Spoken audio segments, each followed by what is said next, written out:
बिस्मिल्लाहिर्रहमानिर्रहीम, अस्सलाम वालेकुम। आप देख रहे हैं प्रोग्राम हर जाविये से और मैं हूं जवाद कमाल। ज़िमनी इंतखाबात हो गए, वो ज़िमनी इंतखाबात जिनके बारे में कहा जा रहा था कि इन इंतखाबात के बाद पाकिस्तान की सियासत का मुस्तकबिल का तयन किया जा सकेगा, या फिर सियासी लीडरान ख़ास तौर पर अपोजिशन के एक बड़े लीडर इमरान खान जो दावा कर रहे थे कि वो लॉन्ग मार्च की कॉल का या तारीख का ऐलान करेंगे, वो इन ज़िमनी इंतखाबात के नताइज के बाद करेंगे। तहरीक इंसाफ ने 2/3 अक्सरियत हासिल की है, जो 11 नशिस्तों पर कल ज़िमनी इंतखाबात हुए, और इमरान खान ने आज प्रेस कॉन्फ्रेंस में बिल्कुल वाजे कर दिया कि अब नजर आ जाना चाहिए कि आवाम किस तरफ खड़ी है। मैंने जलसे करके भी दिखा दिया, अब अगर इलेक्शन की कॉल नहीं होती है तो फिर मैं लॉन्ग मार्च की कॉल अब दे दूंगा। क्या लॉन्ग मार्च को तक़वियत मिलेगी इमरान खान के? राना सनाउल्लाह साहब ने भी आज प्रेस कॉन्फ्रेंस में कहा कि जीत का मतलब यह नहीं है कि किसी को इस्लामाबाद पर चढ़ाई करने देंगे। उन्होंने ये भी कहा कि पाकिस्तान मुस्लिम लीग नून के वोट बढ़े हैं, हम हारे हैं, लेकिन 2018 के मुकाबले में हमारे वोट बढ़े। क्या इमरान खान के लॉन्ग मार्च को तक़वियत मिलेगी ज़िमनी इंतखाबात के नताइज को सामने रखते हुए? और कराची में जो ज़िमनी इंतखाब हुआ उसमें पाकिस्तान तहरीक इंसाफ के चेयरमैन इमरान खान को एक नशिस्त पर शिकस्त का सामना करना पड़ा, जबकि दूसरी नशिस्त जिससे उनका मुकाबला MQM के नैयर रजा से था, वहां पर बदतरीन शिकस्त MQM को ही। इमरान खान ने 50,000 से ज़ायद वोट हासिल किए, जबकि नैयर रजा 18,000 और 116 वोट हासिल कर सके। इतने बड़े मार्जिन से शिकस्त के बाद क्या ये कहा जा सकता है कि शहरी सिंध का मिजाज बदल रहा है, या फिर कराची के लोगों ने पाकिस्तान पीपल्स पार्टी के साथ मखलूत हुकूमत बनाना, पाकिस्तान मुस्लिम लीग नून के साथ मिलना, मखलूत हुकूमत में शामिल होना MQM का पसंद नहीं किया?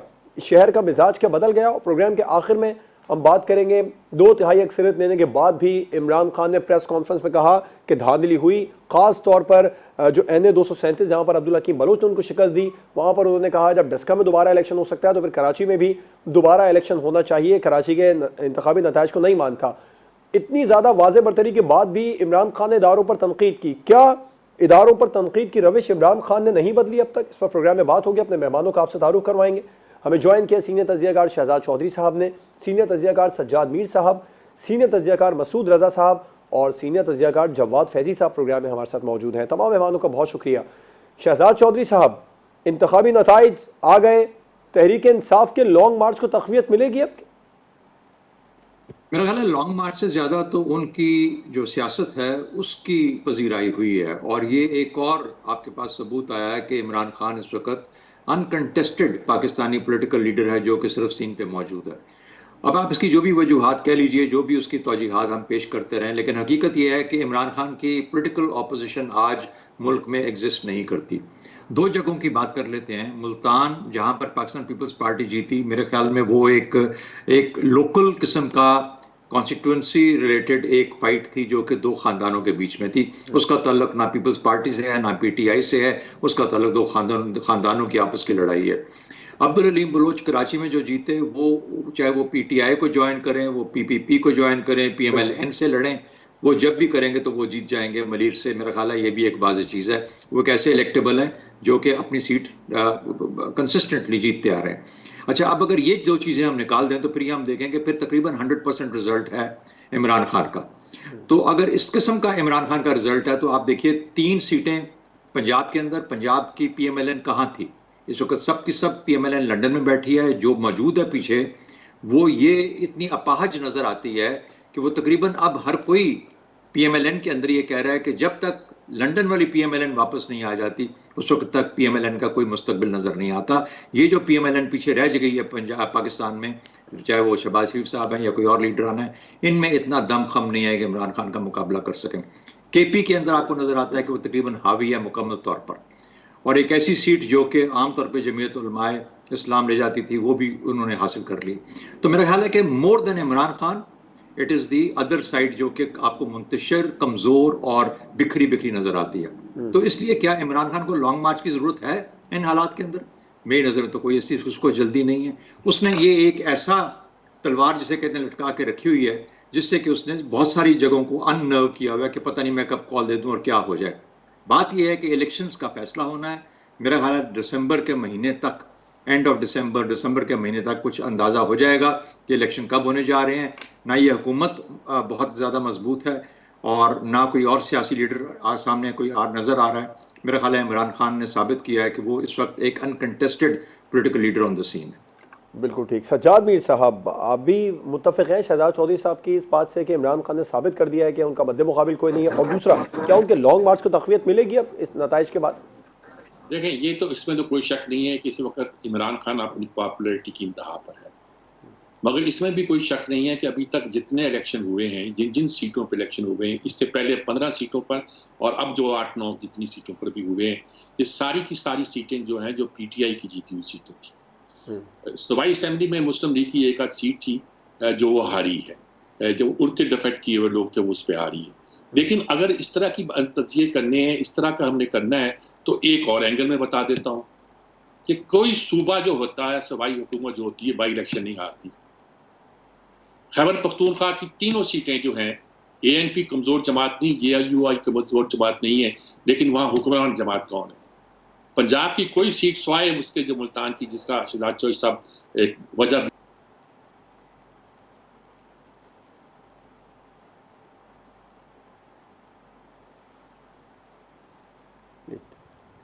सज्जाद मीर साहब की आवाज़ हम तक बयान कर रहे थे, उसके अलावा जी। कोई सीट नहीं है जो परवेज लाई ने मुस्लिम लीग को जीतनी थी, क्योंकि उनका तो इम्तहान ही यही है, उनका तो सब कुछ जो मामला है इसके अलावा कुछ है नहीं। और जी जी मीर साहब, उनका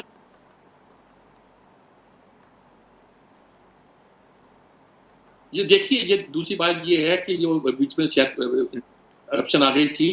दूसरी बात ये है कि कराची की सीट भी जो है, जो इमरान खान हारा है इसलिए कि सूबा जीता है, और सूबे बाई इलेक्शन ही हारा करते।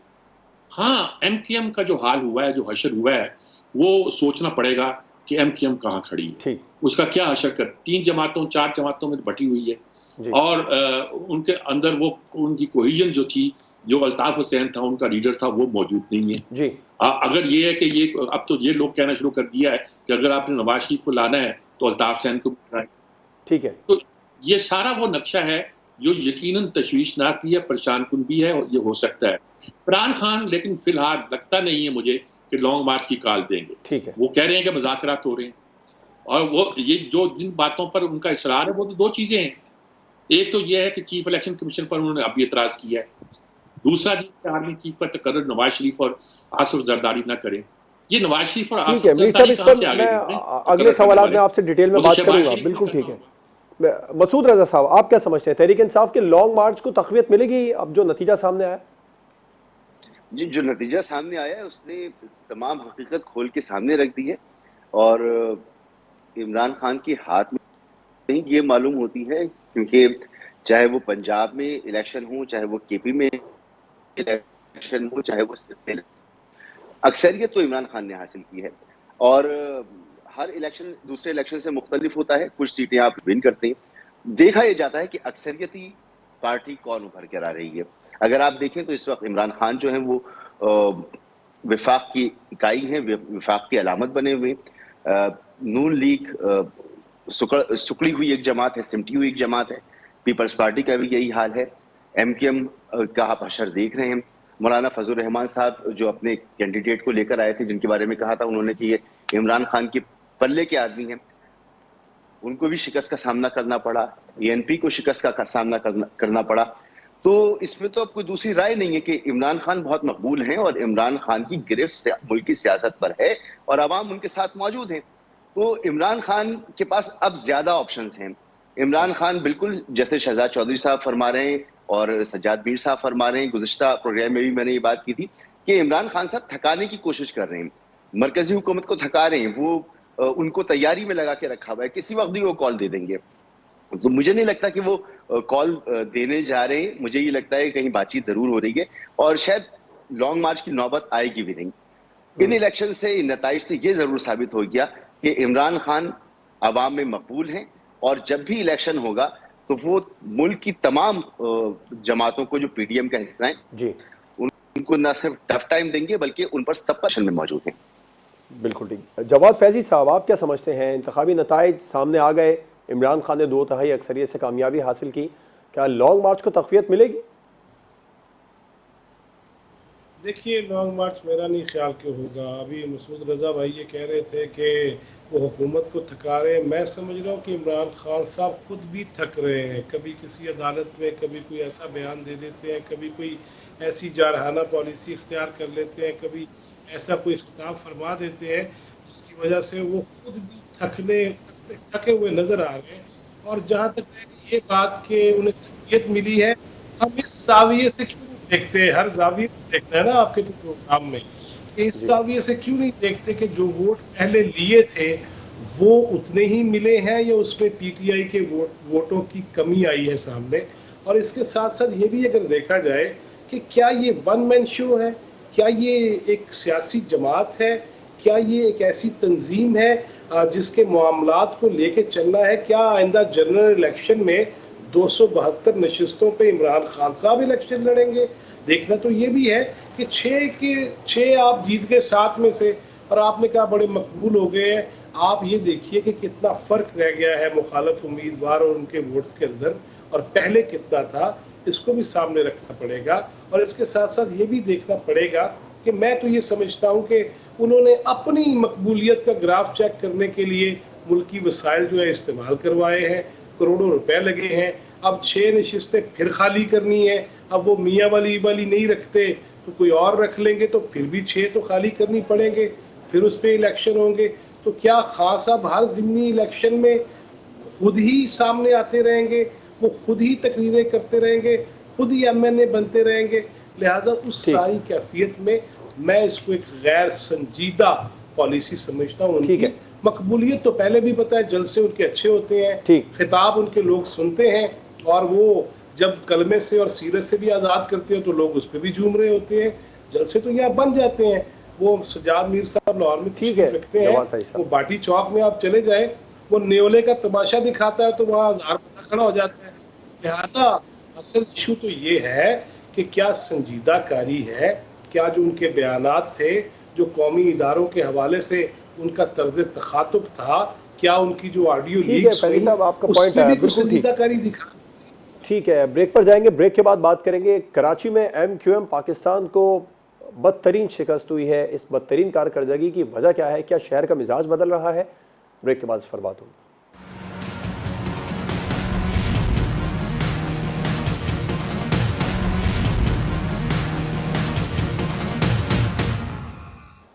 Welcome back. कराची में MQM पाकिस्तान को बदतरीन शिकस्त का सामना करना पड़ा ज़िमनी इंतखाब में। सज्जाद मीर साहब क्या समझते हैं, क्या शहर का मिजाज बदल रहा है या फिर मखलूत हुकूमत में शामिल होना पसंद नहीं आया कराची के लोगों को? असल में वो जो हल्का इंतखाब है, मैं नहीं समझता कि वो कोई MQM की मजबूत जड़ था। लेकिन ये तो एक अलग से बात है, बिल्कुल कराची की जो असल सूरत है। MQM ने अपने आप को तबाह कर दिया। कुछ हमारी एजेंसियों ने जिन्होंने बनाया था MQM को, उन्होंने MQM को तबाह कर दिया। और उसकी वजह यह है कि MQM असल में थी अपने लीडर के नाम पर, अल्ताफ हुसैन के नाम पर, उसी में उसकी शोहरत थी और वही उसी की मकबूलियत की निशानी थी, वही उसकी इत्तेहाद की निशानी थी। उसी से लोग डरते थे, उसी के एक फिक्रे पर हड़ताल हो जाया करती थी और सब लोग इकट्ठे हो जाया करते थे। यकीनी तौर पर उसने एक ऐसी बात की जिसके नतीजे के तौर पर बहुत से लोग उससे बदजन हुए। इसमें कोई शक नहीं है कि कराची में अब MQM के बहुत से लोग थे जो उस बात पर, उस नारे पर उनसे बदजन हुए और उसका फ़ायदा उठाते हुए एक सब्स्टिट्यूट अरेंजमेंट जो किया गया वो चल नहीं पा रहा। अच्छा, वो सब्स्टिट्यूट अरेंजमेंट ये नहीं है, अभी उनके दफ्तर को आप खोलने नहीं देते, आप उन पर और बहुत सी पाबंदियाँ लगाई हैं। वो कहते हैं कि हम ज़रा बात करेंगे, कुछ बात करते हैं तो हम पर मुकदमे खुलने लग जाता है, जो पुराने मुकदमे, बरसों के बने हुए मुकदमे। तो वो तो एक होस्टेज बने हुए लोग हैं और रिजल्ट ये है कि साथ ही वो मुस्तफा कमाल की एक पार्टी बन गई है और फारूक सत्तार को अलग हो। इतने इख्तलाफात और इतनी सूरत हाल है कि ये एक बिखरा हुआ शराजा है। शायद इससे मकसूद ये हो कि MQM को ख़त्म कर देना मकसूद हो, लेकिन उस वक्त तो जाके इनके सामने PTI थी। अब PTI नहीं है, अब PTI उस तरह फेवरेट नहीं है। तो क्या पीपल्स पार्टी जो बरसों से कोशिश कर रही है कि कराची में उसका फुट होल्ड हो, उनको इस बात की इजाज़त दी जाएगी या इस बात से इनकरेज किया जाएगा कि कराची में वो अपने फुट होल्ड कायम कर सके, कराची में अपना काम कर सके? मैं कुछ नहीं कहता, लेकिन इस बात में कोई शक नहीं है कि फारूक अपने खालिद मकबूल सिद्दीकी की क्या, खालिद मकबूल सिद्दीकी तो उस पूरे अरसे में पाकिस्तान में थे ही नहीं। वजीर रहे थे एक ज़माने में, उसके बाद निकले और अमेरिका चले गए। बरसों अमेरिका में ये रहे, और ये नहीं यहाँ से बाकायदा जिसे कहते हैं ना, हम भाग के गया फलां गया, बाकी तो कोई भाग के नहीं जाता, लेकिन वो सचमुच भाग के गए हुए थे। और जब वो आए हैं तो इस ख्याल के साथ आए कि क़यादत उनको सौंपी जाएगी, और बहुत शराफत के साथ वो क़यादत अंजाम दे रहे हैं। मैंने लफ्ज़ शराफत इस्तेमाल किया है, विद इन्वर्टेड कॉमा है ये, और इसके माने यही है कि जो हुक्म हो सरकार का हम करने को तैयार हैं। ऐसी सूरत में कराची के लोग ना ऐसी जमात को फॉलो करेंगे, ना उसकी ताकत का उनको अंदाजा। मसूद रजा साहब, कराची इलेक्शन में एमक्यूएम पाकिस्तान की बदतरीन कारकर्दगी, क्या शहर का मिजाज बदल गया? एक तो मैं बहुत अदब से कहना चाहूंगा कि जिस हल्के में ये बदतरीन शिकस्त हुई है, ये एमक्यूएम का ही हल्का है। और गुज़िश्ता बल्दियाती जब इंतखाबात हुए थे तो ये नैयर रजा साहब इस हल्के में, इस डिस्ट्रिक्ट के चेयरमैन थे, तो ये यहाँ पर बड़ी पावर में थे। और सिर्फ शहर का मिजाज नहीं बदला, मिजाज तो पूरे मुल्क का बदल में ये पसंद नहीं किया जा रहा, पीडीएम इत्तेहाद को पसंद नहीं किया जा रहा। लोग यकीन नहीं कर पा रहे कि जो अदालतों से सजाएं खत्म हो रही हैं, जिस तरह से कानून बदला गया है, लोग इसको कबूल नहीं कर पा रहे। कराची का अगर आप मिजाज देखें, सिवाय एक मुशर्रफ दौर के, क्योंकि कराची के दो प्रॉब्लम हैं। एक ओनरशिप, अगर कराची की कोई ओनरशिप लेता है तो कराची वाले उसे पसंद करते हैं, कराची वाले चाहते हैं कि यहाँ पे डेवलपमेंट हो, तो वो एक मुशर्रफ का दौर है। उसके अलावा अगर आप देखें फातिमा जिन्ना से लेकर आज तक, तो कराची आपको एंटी एस्टेब्लिशमेंट नजर आएगा। और अल्ताफ शायद खत्म हो चुका होता, 2018 तक खत्म हो चुका होता अगर उसे डिसमेंटल ना किया जाता, क्योंकि 2008 से 2013 तक जो पीपल्स पार्टी के साथ इनका इत्तेहाद था, उसने एमक्यूएम को बहुत बुरी तरह से डैमेज कर दिया था, और एमक्यूएम की वो सेर रही नहीं थी। मगर जब उसको, और अल्ताफ हुसैन ने जो उस दिन बात कही जिसके बाद उस पर बैन लगाया गया, आप यकीन करें कि अल्ताफ हुसैन के इससे खतरनाक बयानात और एक्शन इससे पहले भी मौजूद थी, लेकिन उस दिन उसको जवाब बनाया गया। तो पहले वो काबिल कबूल रही सारी बातें, मगर उस दिन काबिल गिरफ्त हो गई। तो कराची वाला जो नेशनल सियासत है, मुल्क की सियासत, प्रो एस्टेब्लिशमेंट या एंटी बनता है। और अगर अल्ताफ हुसैन इस वक्त भी लोग ये तवक्को करते हैं कि अगर उसको इजाजत दे दी जाए तो शायद हालात बदल जाए, तो सिर्फ इसलिए कि हुसैन जिस तरह की बातें करता था वो करता रहता था। उस दिन उसने उसी तरह की एक बात की थी और उसको बैन कर दिया गया। तो वो मसला नहीं है, मसला ये है कि जो ये इत्तेहाद है और 75 साल में नहीं हुआ, और इस दफा हुआ, और जिस अंदाज से हुआ, सोशल मीडिया का जमाना है, वो देख रहे हैं कि सिंध हाउस में क्या होता रहा, किस तरह से हुकूमत। इमरान खान साहब मकबूल नहीं थे, इमरान खान साहब की हम सब तनकीद करते थे, मैं बहुत बड़ा नाकिद रहा हूं इमरान खान का, और अभी भी अगर वो गलत, इमरान खान को जिस तरह से निकाला गया, जिस तरह से हर वजीर आजम को निकाला जाता रहा है, अब लोग इसको कबूल नहीं कर रहे। और जो उनका बयानिया है, चोर डाकू लुटेरे वाला बयानिया, एहतिसाब का बयानिया, उनका बयानिया कि उनको काम करने नहीं दिया गया। फिर हमने ये भी देखा कि मईशत के जो नंबर आए, आपको इमरान खान के नंबर्स अच्छे थे, बावजूद इसके तो लोग ये सब कुछ देख रहे हैं। ठीक, जवाद फैजी साहब, शहर का मिजाज बदल गया ज़िमनी इंतखाबात के नताइज सामने आए, तो आप क्या समझते हैं? देखिए जवाद, पिछले दिनों सोशल मीडिया पे व्हाट्सएप ग्रुप्स में एक वीडियो बड़ी मकबूल हुई, मारूफ हुई, जिसमें गा के कहा जा रहा था कि हमका माफ़ी दे दो, मुझसे भूल हो गई, हमका माफ़ी दे दो। वो इसीलिए है कि माफ़ कर दिया जाए, और अब बच्चे की पैदाइश के अमल से लेके दीगर तकारीर नहीं किया करूँगा, अगरचे अंदाज वही था। लिहाजा चीज़ें मुझे लगता है कि उसी तरफ जा रही हैं कि एक दफ़ा फिर बैठ के ये तय कर लिया जाए कि हुदूद व क़यूद क्या है और कहाँ तक लाइन जो है वो क्रॉस की जा सकती है, एक चीज़। दूसरी चीज़, मैं अपनी दानिश में ये समझता हूँ कि ये जो अभी ज़िमनी इलेक्शन है, ये जो मौजूदा करंट सिचुएशन है, ये तमाम तर जमातों के लिए, ख़ुद जनाब आली मरतबत क़िबला इमरान खान के लिए भी, उनकी जमात के लिए भी, और दीगर जितनी भी सियासी तंजीमें हैं, जमातें हैं, उनके लिए ये एक सोचने का मकाम है, अपनी कारकर्दगी पर निगाह डालने का मौका है कि वो ये देखे कि कहाँ कहाँ सुकम है। वो चोर डाकू कह कह के 3.25 साल भी गुजार गए और फिर वही बयानियां लेके सड़कों पे आ गए हैं। उस दरमियान उन्होंने क्यों हाथ नहीं डाले? ठीक। एक तरफ वो कहते हैं कि मेरे मैनिफेस्टो पे पूरी फौज और इस्टेब्लिशमेंट चल रही है, जनरल बाजवा चल रहे हैं, फिर वो कहते हैं कि मुझे कुछ करने ही नहीं दिया गया। ये चीजें भी नोट हो रही हैं।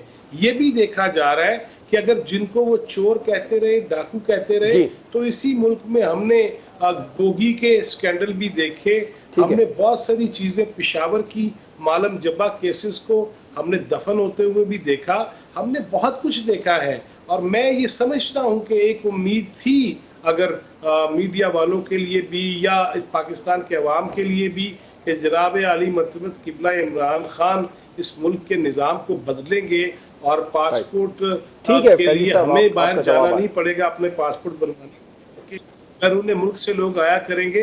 ये सारी चीजें गुड होके रह गई हैं तमाम सियासी जमातों राइट, की। ठीक है और फैजी ये साहब, इस वक्त आपका मौका है जवाब आया। MQM या दीगर शहजाद जमातें चौधरी साहब, को सोचना चाहिए। आप क्या समझते हैं जो MQM पाकिस्तान को शिकस्त हुई, बदतरीन कारकर्दगी MQM पाकिस्तान की नजर आई, क्या शहर का मिजाज बदला है या कराची के लोगों ने पसंद नहीं किया मखलूत हुकूमत में शामिल होना MQM का? मेरा ख्याल है MQM अपने आप को इवॉल्व नहीं कर पाई जिस तरीके से कि MQM पहली जिस हैसियत में थी। उसकी वजूहात क्या है? वजूहात ये है कि सिर्फ MQM का मसला नहीं है, आज PMLN किधर है? क्यों नवाज शरीफ की तलब इतनी ज्यादा है? क्या वजह है कि वो बरगद का दरख्त जो ऊपर चढ़ जाता है उसके बाद किसी और को नीचे से पैदा नहीं होने देता? क्या वजह है कि अल्ताफ हुसैन के बाद कोई लीडर उनकी MQM की जगह उसकी जगह ले नहीं सका और MQM को बना नहीं सका? क्या वजह है कि PMLN के लीडर जो है वो लंदन होने की वजह से यहाँ पे इलेक्शन नहीं जीत सकते बाकी लोग? क्या वजह है कि और इमरान खान को खौफजदा होना चाहिए इस चीज़ से अगर वो अपनी पार्टी का कोई मुस्तकबिल रखना चाहता है। इस किस्म के बरगद के दरख्त जो हैं वो तबाह बर्बाद कर देते हैं जो नीचे उनके लोग, और बरगद बनाने वाले भी उनके लीडरान होते हैं, उनके पार्टी वर्कर्स होते हैं, और इतना बड़ा और इतना ह्यूमंगस बना देते हैं कि नीचे कोई चीज़ उगती नहीं है। तो ज़रा गौर कीजिए अपनी सियासत की तरफ भी। जमहूरियत आपकी पार्टी में हरगिज़ है ही नहीं। फिर MQM का जहाँ तक मसला है वो तो एक बहुत ज़्यादा बयान हो चुका कि वजूहात क्या हैं बेशुमार। मसूद ने भी बताया, सजाद मीर साहब ने जिक्र किया, पार्टियों का जो मुंतशिर होना है उसका हिस्से अब बखरे हो गए। लेकिन साथ ही साथ उसकी बुनियादी जो उसकी फोर्स जिसने उसको जोड़ के रखा हुआ था वो क्या थी? उसकी बुनियाद किस चीज़ पे थी? उसके साथ अगर आप उसी पीपल्स पार्टी के साथ मिल जाते हैं जिसकी बुनियाद, जिसके इख्तलाफ में आपने पार्टी को जोर बख्शा, जोर दिया, तो फिर उसके बाद फिर उसको भूल जाइए कि इस्टेब्लिशमेंट ने किसको बनाया। इस्टेब्लिशमेंट के पास वो जाता है जो खुद अपाहज होता है। जो अपाहज होगा वो इस्टेब्लिशमेंट के पास चला जाएगा कि प्रॉक्सीज और ताकत और हमें थोड़े से स्ट्रक्चर्स दे दो, स्ट्रेंथ दे दो। तो इसलिए ये पार्टियों को आज बैठ के ये देखना है कि हम कमजोर क्यों हो गए हैं। क्या वजह है कि अल्ताफ हुसैन के बाद कोई लीडर अपनी जगह पे वहां पे नहीं बना पाया? तो मेरा ख्याल MQM को छोड़ के PMLN को भी ये सोचना चाहिए और PTI को भी ये सोचना चाहिए। ये सियासत की बैंकरप्सी है, ये और कुछ नहीं है, क्योंकि हमारी पार्टियों का निज़ाम और इंतज़ाम जमहूरी नहीं है, इसलिए ये मामलात होते हैं। वरना लीडरान तो second tier, third tier, fourth tier, कहाँ पे लीडर पैदा होते हैं, लीडर किस तरीके से पोलिटिकल लीडरशिप। इंग्लैंड में क्या हो रहा है? अच्छे हों बुरे हों, एक कंटिन्यूटी है, उसी पार्टी के अंदर से लीडरान निकलते आ रहे हैं, वज़ीर आज़म दर वज़ीर आज़म बनते जा रहे हैं। हमारे यहाँ सोच के रखें, वो कहते हैं मुझे हटा दिया इसका मतलब पूरा पाकिस्तान मैं जला दूंगा खुदा न खास्ता। तो सोचने की बात है कि क्या वजह क्या बन रही है इस चीज़ की। राइट, ब्रेक पर जाएंगे, ब्रेक के बाद बात करेंगे। इमरान खान ने आज प्रेस कॉन्फ्रेंस में कहा कि धांधली हुई है, कराची में दोबारा इंतखाब होना चाहिए, जीतने के बावजूद भी इदारों पर तनकीद की रविश नहीं बदली। ब्रेक के बाद फिर बात होगी।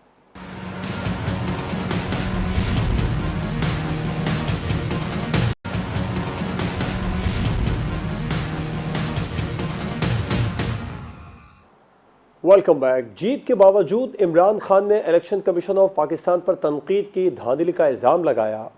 शहजाद चौधरी साहब, इदारों पर तनकीद की रविश नहीं बदली इमरान खान ने। मेरा ख्याल है कोई समझ नहीं आती। यानी इन्होंने जब पहले वाले इलेक्शन हुए जिसके अंदर 17 में से कोई 14 सीटें ली थी और उसके बाद अभी भी हुए, इसी इलेक्शन कमीशन ने करवाए, इसी इस्टेब्लिशमेंट ने करवाए, इसी अदारों ने, एजेंसियों ने करवाए या उनके ज़ेर असर या ज़ेर नज़र हुए, और इमरान खान जीतते जा रहे हैं। इमरान खान ने कल तकरीबन मेरी नज़र में क्लीन स्वीप किया है, फिर भी कोई उनको शिकायत पैदा नहीं। मेरा ख्याल है उनके हाथ में एक, जिसे कहते हैं जीत का फार्मूला आ गया है उनके ख्याल में, उनकी नज़र में जीत का फार्मूला और को लिया। लेकिन मैं उससे हटके एक और बात कहना चाहता हूँ।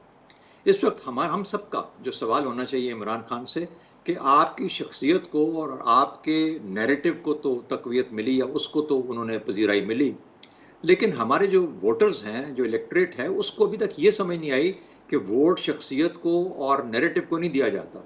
हमने नैरेटिव क्या क्या कि इतना बिठा दिया लोगों के ज़हनों में कि पार्टी प्रोग्राम के बारे में लोग बात नहीं करते। मुझे किसी जगह पे बताइए कि कहाँ पे इमरान खान ने ये बताया हो कि मुआशी प्रोग्राम में किस तरह मईशत को रिकवर करूँगा, मैं अपनी खारजा पॉलिसी। हाँ, वो डोनाल्ड लू को आप गालियाँ दे के कह सकते हैं कि जी मैं बहुत बड़ा चैंपियन हूँ, लेकिन असल में फॉरेन पॉलिसी की जो जो जो डिटर्मिनेंट्स हैं वो किस तरीके से ये पूरे करेंगे। सिमिलरली बाकी जो चीज़ें हैं जिसके अंदर के गवर्नेंस के मैटर्स आते हैं, एडमिनिस्ट्रेशन कैसे करेंगे, मैं किस तरीके से बेहतर तौर पे अपनी ड्यूटी अंजाम दूंगा, परफॉर्म करूंगा जब मैं नेक्स्ट टाइम वज़ीर आज़म बनता हूँ। इस पे अब सवाल आ जाना चाहिए लोगों की तरफ से। और जब तक हम शख्सियत को और उनके दिखते कैसे हैं, बोलते कैसे हैं, नारे कैसे लगाते हैं, किसको चैलेंज करते हैं, उसके ऊपर हम जाएंगे, सुल्तान राइट टाइप कैरेक्टरिस्टिक ढूंढेंगे तो फिर तो इमरान खान का कोई सानी नहीं है। लेकिन अगर कोई काम करवाना है तो काम वाला बंदा, फिलहाल पाकिस्तान की पॉलिटिक्स में मुझे कोई ऐसा नज़र नहीं आता जिसने पार्टी, आप कहेंगे कि हाँ उनका मैनिफेस्टो होता है, मैनिफेस्टो उन्होंने खुद कभी नहीं पढ़ा होता जिन्होंने लिखवाया होता है, लेकिन कहने का मतलब यह है कि पार्टी प्रोग्राम को आइडेंटिफाई करना शुरू करें इंटरव्यूज़ के अंदर, मीडिया पे, ताकि लोगों को समझ आए कि हम किसको वोट दे रहे हैं और किस तरह हमें इन झमेलों और मुश्किलात से निकालेगा। सजाद मीर साहब, आप क्या समझते हैं, जीतने के बावजूद भी इलेक्शन कमीशन ऑफ पाकिस्तान पर इल्ज़ामात लगाए इमरान खान ने, तनकीद की रविश नहीं बदली इदारों पर इमरान खान ने? देखिए, इमरान खान के दो ही मसले हैं, मैंने जैसे कि पहले अर्ज किया है, एक इलेक्शन कमिश्नर और दूसरा आर्मी चीफ का तकर्रर। वो जो कहते हैं बातचीत हो रही है, मुज़ाकरात हो रहे हैं, और ये कहते हैं बार बार ये कहते हैं कि जरदारी और नवाज शरीफ जो है वो आर्मी चीफ मुकर्रर नहीं कर सकते। किसने कहा है कि वो मुकर्रर कर रहे हैं? ये वज़ीर आज़म का प्रेरोगेटिव है। वो गोया ये कहना चाहते हैं कि उनसे मुशावरत हो रही है तो मुझसे भी मुशावरत हो, मेरी भी कुछ प्रायोरिटीज़ हैं। और ये दूसरी चीज़ वो चाहते हैं कि इलेक्शन कमीशन जो है वो उनकी मर्जी का हो। क्यों? बड़ी बड़ी ज्यादती की, इलेक्ट्रॉनिक मशीन को ना मानकर उन्होंने कोई दादरी का रास्ता खोला, हालांकि इलेक्ट्रॉनिक मशीन को ना मान के उन्होंने दादरी का रास्ता रोका। यानी एक पॉइंट ऑफ व्यू ये भी है। तो ऐसी सारी बातें जो होती हैं, इमरान खान का जो नैरेटिव है वो अगर हर इलेक्शन के बाद ये ना कहे कि इलेक्शन कमीशन को बदलो, वो उनको गालियां दे रहा है। वो अगर उसमें किसी एक में बुलाकर उनको तौहीन अदालत में कर दें, उसको अगर सिर्फ कोई तवक्को है तो शायद कोर्ट से है। वो क्यों है मुझे नहीं मालूम, लेकिन फिलहाल उनको तवक्कुआत है। लेकिन उनकी तवक्कुआत उस वक्त जो थी वो ख़त्म हो गई थी जब उन्होंने जो इक़दाम किए थे असेंबली तोड़ने के और सारे वगैरह और नए इलेक्शन कराने के, उन्होंने नल एंड वाइट करार दे दिए थे। जो कोर्ट्स भी हैं वो एक हाथ तक आपका साथ देंगी, उसके बाद साथ नहीं देगी। आप समझते हैं कि चीफ जस्टिस मेरा होगा, फलाना मेरा होगा, ये होगा, और आर्मी चीफ मेरा होगा तो मेरे जो चाहूँगा करता फिरूंगा और कोई मुझे रोकने वाला नहीं होगा। क्योंकि आपको मालूम है कि जो हमारी इस्टेब्लिशमेंट की ताकत है वो कितनी है। अब तो आप ये कहते हैं कि मुझे करने नहीं दिया गया कुछ, सब कुछ वो आप करते थे, ना कि हम मजबूरों पर तोहमत मुख्तारी की, जो चाहे खुद वो आप करें और हमको बस बदनाम किया। तो अब तो वो कोई इस तरह की कहानियां सुनाने लग गए हैं। तो मेरे ख्याल में इमरान जो इलेक्शन कमीशन पर अपना इतराज़ जो है बाकी रखना चाहता है, और प्रेशर असल में जो जिस चीज़ पे देना चाहता है और जो करना चाहता है और जो मुज़ाकरात करना चाहता है वो यही है कि इलेक्शन कमिश्नर, बाकी इदारों से अभी शायद उन्हें कोई मसला नहीं है, और दूसरा ये है कि आर्मी चीफ के तकर्रर में, और वो उनको उस मामले में क्या डर है इस पर मैं कुछ गुफ्तगू नहीं करना चाहता कि मुनासिब बात नहीं होती। अगर इमरान ये बातें कर रहा है तो हम ये बात करें कि उसको किस चीज़ का डर है। बहरहाल वो अदारों को उसी तरह कर रहा है। ये आज के ये अलबत्ता कह रहा था कि मुज़ाकरात हो भी रहे हैं, नहीं भी हो रहे हैं, कोई बात समझ नहीं आ रही, ये है वगैरह वगैरह, मतलब ये कि बात मेरी नहीं मानी जा रही लेकिन बात हो रही वगैरह वगैरह। मसूद रज़ा साहब, बिल्कुल ठीक। मसूद रज़ा साहब, इमरान खान साहब ने जीतने के बावजूद भी तनकीद कर दी इदारों पर तनकीद की रविश नहीं बदली इमरान खान ने अब तक। देखिए, इमरान खान साहब का इलेक्शन कमीशन के हवाले से एक मौक़िफ़ है जो नया नहीं है, हमारे सामने मौजूद है। लेकिन कल के इलेक्शन में क्या हुआ मलीर की इस नशिस्त में, ये हल्का शहरी और देही दोनों इलाकों पर मबनी है। और 2018 के इलेक्शन में हकीम बलोच जब इब्तिदाई नताइज आए तो उस वक्त उनकी लीड थी, लेकिन जब कंटोनमेंट एरिया से जो रिजल्ट आए थे खासतौर पर वहाँ के पोलिंग बूथ से, तो फिर नतीजा तब्दील हो गया था। तो कंटोनमेंट का एरिया और जो शहरी इलाका है वहाँ पर पीपल्स तहरीक इंसाफ जो है वो ज्यादा अच्छी पोजीशन में है। लेकिन कल क्या हुआ, कल की वहां पर जो सूरत हाल थी उसकी जिम्मेदारी बराह रास्त इलेक्शन कमीशन पर नहीं डाली जा रही। कल लोग थे जो गाड़ियों में सवार थे, मुख्तलिफ पोलिंग बूथ पर जा रहे थे, उन्होंने नकाब पहने हुए पास था। ये वीडियोस आपके पास मौजूद हैं कि किस तरीके से उन्होंने पूरे पोलिंग स्टेशन जो है उनको यरगमाल बनाया, उधर ठप्पे लगाए मौजूद हैं। जो वो डाल नहीं सके डब्बों में, उन पर भी वो मोहर लगा के चले गए। वहां पर लड़ाई झगड़े हुए, ये सब कुछ है। तो इलेक्शन कमीशन पर तो उनकी तनकीद पुरानी है, लेकिन कल इस हल्के में जो कुछ हुआ वो सिंध पुलिस और सिंध हुकूमत पर दरअसल उनकी तनकीद है जो वो कर रहे हैं। और ये इलेक्शन मैंने कल दिन में भी ट्रांसमिशन के दौरान अपने चैनल पे कहा था कि ये शायद चैलेंज कर दिए जाएं, और मामला उसी तरफ जा रहा है। तो कल ये वो हल्का था जहां पर बदनज़मी भी हुई, बद इंतजामी भी हुई, और यहाँ से शिकायत सबसे बड़ी तादाद में मौसूल भी हुई हैं। तो ये बात नहीं है। दूसरी बात कि इदारों पे तनकीद और इदारों को दबाव में रखना, तो जो बात इमरान खान कह रहे हैं कि मैं बेइख्तियार था, तो क्या ये पीपल्स पार्टी की गवर्नमेंट थी तो यूसुफ रजा गिलानी ने नहीं कहा बाद में? क्या ये नवाज शरीफ ने नहीं कहा बाद में? तो वही इमरान खान ने भी कहा। तो ये सोचना चाहिए हमारे इदारों को कि हर जाने वाला ये बात क्यों करता है कि मैं बेइख्तियार था। इख्तियार के इमरान खान जो ये बात कह रहे हैं, ये नई बात नहीं है, ये पुरानी बात है। ठीक है, जवाद फैजी साहब, इदारों पर तनकीद की रविश इमरान खान ने नहीं बदली? यकीनन नहीं बदली, ये सवाल बनता ही नहीं है। उनकी तो रविश यही है, उसी पे कायम है, उसी पे बल्कि साबित कदम है अपने वालों। और जिस तरह की गुफ्तगू वो करते हैं, अभी मसूद भाई जो कह रहे थे, वैसे मेरा भी एक सवाल है सबसे ही कि ये बाद में जब कहते हैं कि करने नहीं दिया गया, तो फिर ऐसा शख्स जो रियासत मदीना बनाने का दावेदार हो और जो सादको अमीन का सर्टिफिकेट जो है वो जेब में लेके फिर रहा हो, तो उसको तो फिर पहले देनी चाहिए था कि ना तो 2/3 अक्सरियत थी जो उन्हें चाहिए थी, इलेक्टिबल्स भी बाद में अपने करीब कर लिए, जहाज़ों की आनिया जाने भी हमने देखी, फिर इक़्तिदार में भी रहे। तो ये हिम्मत तो करे ना। मगरिब को भी सबसे ज्यादा वो जानते हैं, मदीना को भी सबसे ज्यादा वो जानते हैं। जलसे च नचने नु दिल भी उन्हों दा करता है, मेरे मौला बुला लो मदीने, मुझे भी वो करते हैं। तो छोड़ देते। किसने कहा था कि वो चिपके रहते? और फिर जब अदम एतमाद आ गई तो उसके बाद वो इदारों के खिलाफ भी भड़ास निकाल रहे हैं, इल्जाम लगा रहे हैं, कभी न्यूट्रल वाली बातें, कभी इधर वाली बातें, कभी उधर वाली बातें। उसी इलेक्शन चीफ इलेक्शन कमिश्नर को जिसे खुद तैनात किया, उस पे भी चढ़ दौड़े।